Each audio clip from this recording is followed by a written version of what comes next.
అయిపోయింది, అంతా అయిపోయింది, ఇంకేం మిగలలేదు. స్పీకర్ నిర్ణయం తీసేసుకున్నాడు. ఇప్పటికి మొత్తం 8 మంది మీద నిర్ణయం తీసుకున్నాడు. పార్టీ మారిన 8 మంది ఎమ్మెల్యేలు క్లీన్ చిట్. ఈయనెవరు? సంజయ్. ఇప్పుడు తాజాగా ఎందుకు ఈ వార్త చెప్తున్నామంటే, జగిత్యాల ఎమ్మెల్యే సంజయ్ కూడా పార్టీ మారలేదంట. పాపం జీవన్ రెడ్డి ఎందుకు కొట్లాడుతున్నాడు అక్కడ? అసలు జీవన్ రెడ్డి ఎందుకు కొట్లాడుతున్నాడు? ఆయన పార్టీ మారలేదు, రైట్. జీవన్ రెడ్డి ఎందుకు కొట్లాడుతున్నాడు? గద్వాల ఎమ్మెల్యే ఈ మున్సిపల్ ఎలక్షన్స్లో కాంగ్రెస్ హస్తం గుర్తుకు ఓడేయాలని ప్రచారం చేస్తున్నాడు. అసలు వాళ్ళకే ఎక్కువ టికెట్లు ఇచ్చింది కాంగ్రెస్ కూడా. ఆ ఎమ్మెల్యేలు కోరిన వాళ్ళకే టికెట్లు కాంగ్రెస్ గుర్తు మీద వాళ్ళే బీఫామ్లు ఇచ్చారు. అందుకే అంతా అయిపోయింది అంటున్నా. ఇక కడియం శ్రీహరి కూడా స్పీకర్ ముందు అటెండ్ అయ్యిండు. బహుశా ఆయన కూడా ఇవ్వచ్చు క్లీన్ చిట్. దాన నాగేందర్ కూడా వస్తారు త్వరలో, ఆయన కూడా క్లీన్ చిట్ ఇవ్వచ్చు. అంతా వీళ్ళంతా ఎవరు పార్టీ మారలేదంట. దాన నాగేందర్తో సహా పార్టీ మారలేదనేది వీళ్ళ ఉద్దేశం.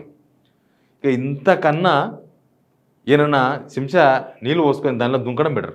ఎందుకంటే కళ్ళ ముందు కనిపించేది సినిమా కాదు కదా, దృశ్యం సినిమా కాదు కదా. చంపేసి మేము సినిమాకు పోయినాం, రామాయణానికి తిరుపతి పోయినాం, మేము కథ విన్నాం అంటే విననీకే.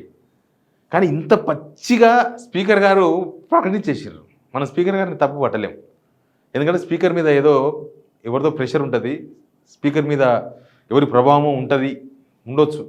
ఈ రాజకీయాలలో ఇప్పుడున్న ఈ దైనందిన ప్రజాస్వామ్యంలో గదే నడుస్తుంది, రైట్. ఎనీవే, సబ్స్క్రైబ్ చేయండి, షేర్ కూడా చేయండి.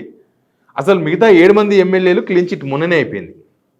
ఒక్కటి జగిత్యాల ఎమ్మెల్యేది ఉండే. జగిత్యాల ఎమ్మెల్యేది ఎందుకు ఆపారు మరి? ఇది కూడా ఆ రోజు చేస్తే అయిపోయేది కదా. ఎందుకు ఎవరన్నా వద్దన్నారా, లేకపోతే ముహూర్తం ఉందా ఇప్పుడు చెప్పనీకే? కరెక్ట్గా మున్సిపల్ ఎలక్షన్స్ ముందని అది కూడా. ఇప్పుడు జగిత్యాలలో ఎందుకు కొట్లాడుతుంది జీవన్ రెడ్డి? ఎందుకు కొట్లాడుతుండు? మాజీ ఎమ్మెల్సీ, మాజీ మంత్రి జీవన్ రెడ్డి ఎందుకు కొట్లాడుతున్నాడు? ఆయన ఎవరు? మా పార్టీకి రాని నిన్న మనం చూడలేదా మనం? ఆయన ఎవరు?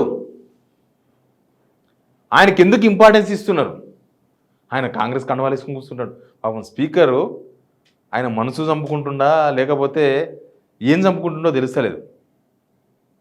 స్పీకర్ ఇచ్చే తీర్పుకు కించిత్ గౌరవం కూడా లేదు, ఇస్తలేరు. వీలయ్యాలి, గౌరవం ఇస్తారు. స్పీకర్ నిర్ణయాన్ని గౌరవించాల్సింది సభ్యులే. కనీసం ఆయన పార్టీ మారలేదు అంటున్నాడు కాబట్టి అవును ఇవాళ నుంచి మనం పార్టీ మారినట్లుగానే దూరం ఉందాం అనేది ఉందా? ఇప్పుడు మున్సిపల్ ఎలక్షన్స్లో సంజయ్ ఎవరికి ప్రచారం చేస్తున్నాడు? అసలు జీవన్ రెడ్డి ఎందుకు జీవన్ రెడ్డి సొంత ఆయన ఉండే డివిజన్ ఉంటుంది కదా, ఆ డివిజన్ కూడా జీవన్ రెడ్డి మనిషికి ఇవ్వలేదంట. అది కూడా సంజయ్ మనిషికి ఇచ్చారు టికెట్. అంటే ఎంత ప్రభావం చూపుతుందో అర్థమవుతుందా? గద్వాలలో మొత్తానికి ఆయనకే ఇచ్చారంట, కృష్ణమోహన్ రెడ్డికి మున్సిపల్ టికెట్స్. ఎందుకు ఇచ్చారు? కాంగ్రెస్ వాళ్ళు కాంగ్రెస్ చేరలే కదా. వాళ్ళు కాంగ్రెస్ ఎందుకు ప్రచారం చేస్తున్నారు? హస్తం గుర్తుకు ఓడేమని తిరుగుతున్నాడు కృష్ణమోహన్ రెడ్డి. అసలు స్పీకర్ అంటే మనం ఆ ప్లేస్లో చూస్తాం కదా. ఇంకా ఎవరు మారాలి పార్టీ? ఇంక మరి ఎందుకు ఇదంతా? అసలు కాంగ్రెస్ వాళ్ళు పిచ్చోళ్ళు ఉన్నారు. అదే ఇక్కడ పార్టీ మారితే గొడవ చేస్తారు. ఇప్పుడు అక్కడ సరితా తిరుపతి యాదవ్, ఇక్కడ జీవన్ రెడ్డి, వీళ్ళంతా పిచ్చోళ్ళు ఉన్నారు. అది పార్టీ మారలేదని స్పీకర్ చెప్తుంటే మీరేమో పార్టీ మారినరు, అసలు మీరు ఎట్లా తీసుకున్నారు, మాకు చెప్పకుండా ఎందుకు తీసుకున్నారు, అసలు వీళ్ళేంది వాళ్ళేందని మీరు పీకులాడుతున్నారు. ఏం అర్థం చేసుకోవాలి? కళ్ళ ముందు కనిపిస్తున్నది కాదంటున్నారు. జనానికి అంతా తెలిసింది ఓపెన్గా లేదంటున్నారు. ఇక్కడ ఎవరు తప్పు చేస్తున్నారు? ఎమ్మెల్యేలు తప్పు చేస్తున్నారా? వ్యవస్థ తప్పు చేస్తుందా? గవర్నమెంట్ అంటే కాంగ్రెస్ వాళ్ళు తప్పు చేస్తున్నారా? ఇది అసలు ఎట్లా నమ్మాలి వీళ్ళని? వీళ్ళు రాజ్యాంగాన్నే ప్రజాస్వామ్యాన్నే కూని చేస్తున్నారు, డైరెక్ట్గా చంపేస్తున్నారు దాన్ని. వీళ్ళ ప్రభుత్వం నిలబడ్డదే ప్రజాస్వామ్యం. ఏ ప్రభుత్వం నిలబడ్డా ప్రజాస్వామ్యం అనే పునాది మీద నిలబడుతుంది. వీళ్ళు ప్రమాణ స్వీకారం చేసి ఉండదు ఏముంటుంది? వీళ్ళు భౌతికగీత మీద, దేవుడి మీద, అందరి మీద ప్రమాణం చేసి చెప్తారు కదా, ఏముంటుంది దానిలో? ఎవరికి మేము బెనిఫిట్ కలగనీయము, ఎవరి కోసమో మేము నష్టం జరగనీయము, మేము కట్టుబడి ఉంటాం ప్రజాస్వామ్యానికి. అదే కదా రేవంత్ రెడ్డి అనే నేను అదే కదా చెప్పేది. కానీ ఎక్కడ నిలబడరు? రెడ్ హ్యాండెడ్గా జనాల ముందు, జనాలంతా చూసింది. ఇప్పుడు ఏదో లోపల జరిగింది, ఎక్కడో కనపడలేదు, ఎవరు తెలియదు, ఏదో అయ్యింది అంటే సరే చూడలేదు కదా, దాన్ని కవరేజ్ చేసే ప్రయత్నం చేస్తున్నారంటే ఓకే. కండ ముందు కనిపించింది, టీవీలలో వచ్చింది, పేపర్లో వచ్చింది, రోజు ఆ జనాల ముందు కండవాలు వేసుకుని తిరుగుతున్నది, రోజు వాళ్ళు కాంగ్రెస్ పార్టీ ఆఫీస్కి వస్తున్నది, ఇప్పుడు కాంగ్రెస్కి ఓటేయమని అడుగుతున్నది, అన్నీ చూస్తున్నారు జనం. మనకి అనబడుతుంది కదా, మనం ఏదైనా ఒక మాట మాట్లాడితే దానికి మనమే రివర్స్ అయినామనుకో, అయితే ఒక అబద్ధం చెప్పినామనుకో, కొద్దిసేపు నిమ్మలంగా ఉండొస్తుంది ఆ అబద్ధం, కానీ కొద్దిసేపు తర్వాత అది అబద్ధం అని తెలిసింది అనుకో అందరికీ, మనం చెప్పింది అబద్ధం అని అందరికి తెలిసిపోయింది. అప్పుడు మనకి ఏమనిపిస్తుంది, ముఖానికి కొట్టినట్టు అనిపిస్తుంది. అబ్బా అనవసరంగా చెప్పినా అనిపిస్తుందా, అనబడదా మనసుకు. మళ్ళీ ఇక్కడ ఎవ్వరికి ఎందుకు ఏమనిపిస్తలేదు, ఆ 10 మంది ఎమ్మెల్యేలతో వచ్చేదేంది పోయేదేంది, ఆ 10 మంది ఎమ్మెల్యేలతో మీరు ఎందుకు పెట్టుకున్నారు, వాళ్ళు లేకపోతే మీ గవర్నమెంట్ ఏమైనా పడిపోతుందా, లేకపోతే ఆ 10 మంది బీఆర్ఎస్తో ఉంటే వాళ్ళ గవర్నమెంట్ ఏమైనా వస్తుందా. చరిత్రలో మళ్ళీ కొన్ని తప్పులు ఉంటాయి, సరిదిద్దుకోలేరు, కొన్ని సరిదిద్దుకోవచ్చు. 10,000 అప్పించినాం అనుకో తప్పే, ఆయన ఇయ్యలే మనకు 10,000, మళ్ళీ మనం సరిదిద్దుకోవచ్చు, మళ్ళీ వస్తాడు కదా, మళ్ళీ 1,000 రూపాయలు కాదు, రూపాయి కూడా ఇవ్వడానికి, అదే తప్పును సరిదిద్దుకోవడం అంటే. కానీ ఇది సరిదిద్దుకునే తప్పు కాదు, గవర్నమెంట్ చేసిన తప్పు, కాంగ్రెస్ గవర్నమెంట్ చేసిన తప్పు, రేవంత్ రెడ్డి చేసిన తప్పు, ఇది సరిదిద్దుకోలేని తప్పు, ఇది చరిత్రలో నిలిచిపోతుంది ఇట్లా జరిగింది అని. ఈ 10 మంది ఎమ్మెల్యేల విషయంలో ఇట్లా జరిగిందని స్పీకర్ ప్రసాద్ కుమార్ గారు కూడా, ఫలానా స్పీకర్ ఉన్నప్పుడు ఇలా జరిగింది, ఫలానా ముఖ్యమంత్రి ఉన్నప్పుడు ఇలా జరిగింది, ఇది హిస్టరీ. వీళ్ళని ఎట్లా నమ్ముతారు అసలు, ఎట్లా నమ్మాలి. ఇప్పుడు మున్సిపల్ ఎలక్షన్ ప్రచారం చేస్తారు, ఎట్లా నమ్మాలి మిమ్మల్ని. మీరు ప్రజాస్వామ్యాన్ని కూనీ చేసిన వాళ్ళు, మీరు రాజ్యాంగాన్ని పాటించిన వాళ్ళు, మిమ్మల్ని ఎట్లా నమ్ముతారు జనం.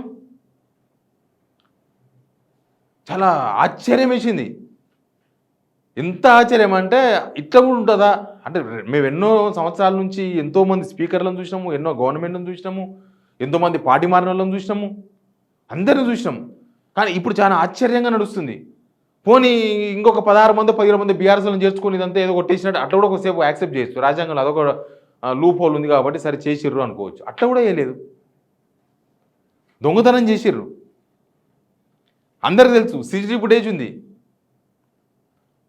అన్నీ ఉన్నాయి. కానీ వీళ్ళు దొంగతనం చేసింది తెలుసు, అన్నీ తెలుసు, కానీ వీళ్ళు దొంగలు కాదంటున్నారు. దొంగతనం చేసిర్రంట, విచారణ జరుగుతుందంటే అదే కదా, కానీ వీళ్ళు దొంగలు కాదు. తెలంగాణ ప్రజలు గమనించాల్సిన అవసరం ఉంది. వీళ్ళ ప్రజాపాలన, వీళ్ళ ఇంద్రమ్మ పాలన జనాలను ఎట్లా సంతృప్తి పరచలేకపోయారు.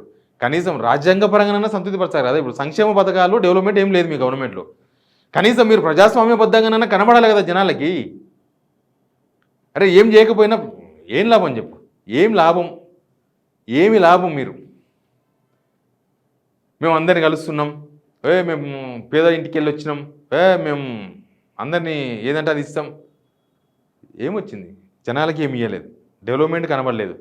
లాస్ట్కు మీరు నిలబడ్డ పునాదిని మీరు కూల్చుకున్నారు. ఇప్పుడు ప్రజాస్వామ్యం అనే పునాదిని కూల్చేసారు మీరు, మీకు అసలు గౌరవమే లేదు దానిపైన. ఇంకా మిమ్మల్ని జనం ఎందుకు గౌరవించాలి. జనానికి మాత్రమే చట్టాలా, ఎమ్మెల్యేలకు చట్టాలు వర్తించవా, గవర్నమెంట్కు చట్టాలు వర్తించవా, ఈ చట్టాలు చుట్టాలా వీళ్ళకు అంటాం కదా మనం. చట్టం చుట్టమా, ఇప్పుడు రేవంత్ రెడ్డికి ఈ గవర్నమెంట్కి చుట్టాలా. ఇప్పుడు అదే జరిగింది, చట్టం వీళ్ళు చుట్టం అయిపోయింది. సేమ్ ఇంకా జనాలు కూడా ఇట్లే ఇవ్వండి. మరి జనాలు కూడా అక్కడ తప్పులు చేస్తుంటారు, కేసులు ఇరుక్కుంటారు, వాళ్ళు కూడా అదే ఇవ్వండి, వాళ్ళు కూడా అదే ఇచ్చేసేయండి, ఏమవుతుంది, ఇచ్చేయండి సార్, బెయిల్ ఇచ్చేయండి సార్, ఏమవుతుంది.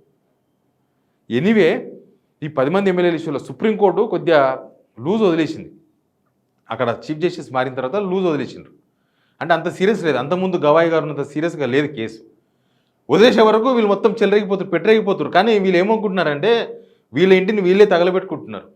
ఇంకా రేపు నాడు వీళ్ళు ప్రజాస్వామ్యం గురించి దీని గురించి మాట్లాడే నైతిక హక్కు లేకుండా చేసుకుంటున్నారు. ఆ రాహుల్ గాంధీ పెద్ద పెద్ద బుక్లు పట్టుకుని తిరుగుతారు, ఇదే రాజ్యాంగం బుక్ అని. వేస్ట్. మీరు దేన్నైతే నమ్ముకున్నారో, మీరు దేన్నైతే నమ్ముకుంటే ఈ గవర్నమెంట్ తీసుకొచ్చుకున్నారో అదే పోయింది, బూడిదల పన్నీరు వచ్చినట్లు అయిపోయింది. మీరు ఆ 10 మంది ఎమ్మెల్యేల కోసం మొత్తం మీ ఆత్మనే చంపుకున్నారు. సింపుల్గా చెప్పాలంటే ఆత్మనే చంపుకున్నారు. రాజకీయాలు ఉంటాయి, రాజకీయాల్లో తొండి ఉంటుంది, మొండి ఉంటుంది, కానీ ఇట్లా ఉండదు. ప్రజాస్వామ్యాన్ని మోసం చేసే తొండి ఉండొద్దు. ప్రత్యర్థినో లేకపోతే శత్రువునో వాళ్ళని మోసం చేసే ఉండాలి, జనాలను మోసం చేసే అది కూడా ఉండొద్దు. వీళ్ళకి జనాలను మోసం చేసిండ్రు, ప్రజాస్వామ్యాన్ని మోసం చేసిండ్రు, అన్ని వ్యవస్థలను మోసం చేసిండ్రు, ఇంకేం మిగిలింది, తెలంగాణనే మోసం చేసేసిండ్రు. Please subscribe.